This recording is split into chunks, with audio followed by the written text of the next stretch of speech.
What's up, you guys? Welcome back to another Drinking in Life video. Today, as you can see, we're in for a fun one. And at the time that I'm filming this, we're still in the middle of the COVID situation. And if you're anything like me, what that means is that we're spending way too much time at home and we need projects, we need things to fill our time. So I wanted to share with you this fun idea, and that is infused alcohols.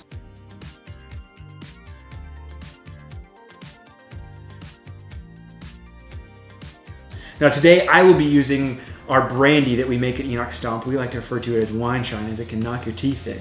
But lots of people infuse vodkas or gins or tequilas or really any spirit. And I want to show you guys today how that's done. It's really a quite simple process.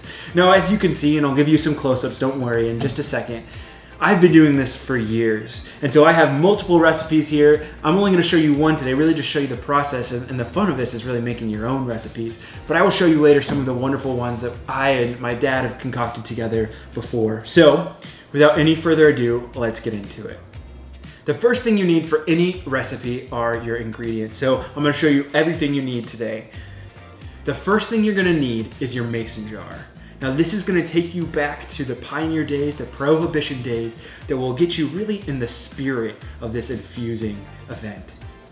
Now, the second thing that you'll need is whatever you're infusing with. I've chosen today to do a lemon basil infusion, so that's what I have here. And then lastly, you're going to need to choose your spirit. Like I mentioned earlier, we're using a clear brandy that I will probably refer to as wine shine for this experience.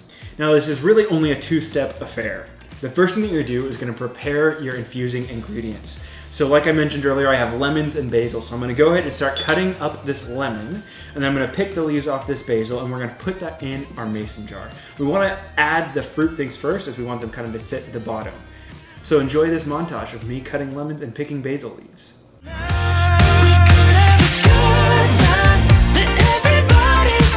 Why don't you let yourself slip out of control? We could have a good time, let everybody say, get your feet up on the floor.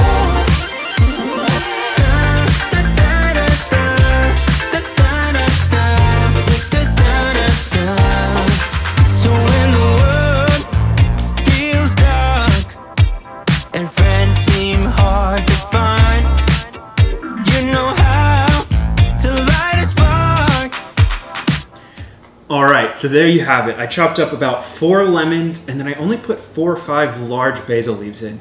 This is because in the past, I've known the basil to be really, really potent. So I want more of that lemon, just an accent of basil. So we did just a few basil leaves and then 4 lemons. So next, let me move this out of the way. You're just gonna add your spirit. So I have here 2 different brandies. One, they're both clear. This one's just in a different bottle. One's 56% alcohol, the other is also 56%. So I've got 2 bottles here, which is what I think we'll take to fill this mason jar.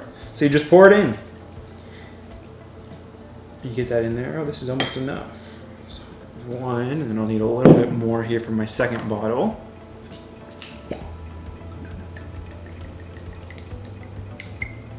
All right, then you're gonna fill it as close to the top as you can. Again, we want as much airtight as possible, and the more air you leave in there, the more it could oxidize and make it taste not as good, make it go bad. And then you're just gonna add your lid. I actually write on the top of all of my mason jars what it is and when I made it. So this is gonna be lemon basil,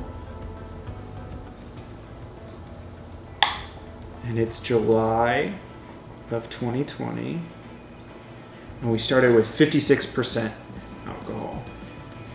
I put the alcohol because when I serve this, I often serve it as part of a cocktail or something else, and it's going to be a lot less alcohol than 56%. That would be really, really, really strong.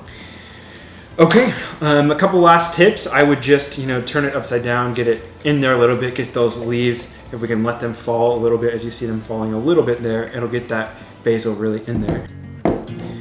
And then you're just gonna leave it. You're gonna put it to the side and let it rest for at least 3 weeks. Now, the longer the better. Some of these that I'm about to show you are actually about 4 years old. I mean, the best thing about this is as long as these fruits, whatever's in there is preserving in that alcohol, you can reuse it. So like these jars that are full, like for example, this is apple cinnamon, my absolute favorite.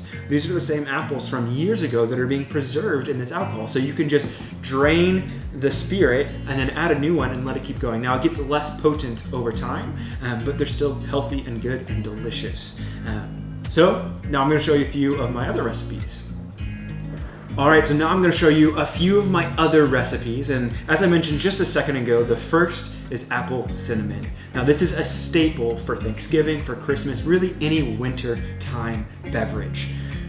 It's great with Fireball, it's great with rum, like a spiced rum. All of those things are great for an apple cinnamon infusion. This, of all the recipes I've created, is probably my favorite. One of the things that I found is that basic fruits make for really good infusions. You're gonna basically make your vodka or whatever spirit you end up using just have an accent of that fruit. And it's much better than, let's say, a flavored vodka that you'll just buy as Svedka at the store. This is much more natural. It's got a real lemon taste, not a fake lemon taste. With that in mind, this one that I have in my hand here is a crushed pineapple. So this is a pineapple brandy. Similarly, we have pear in a smaller jar here.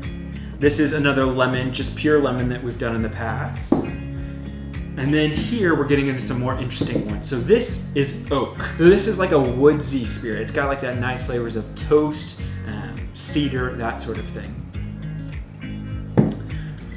Then this is maybe the worst one we've ever created, but we keep it around because it's decent if you're blending them together. This is pure basil. You remember I only used 4 leaves on the one I made today? This is hundreds of basil leaves. And when you pour it, it is literally emerald green. And it will stain your teeth. It's like a really bad absinthe almost, but it's good for blending. Now this last one might give the apple cinnamon a run for its money. That's our habanero pepper. 1 drop of this will light up your mouth for a week. The first time I tasted this, I literally yelped. It is hot. Even just the smell of it on my hands now is burning a little bit, but it's a good burn. For people that like spicy things, give this one a show.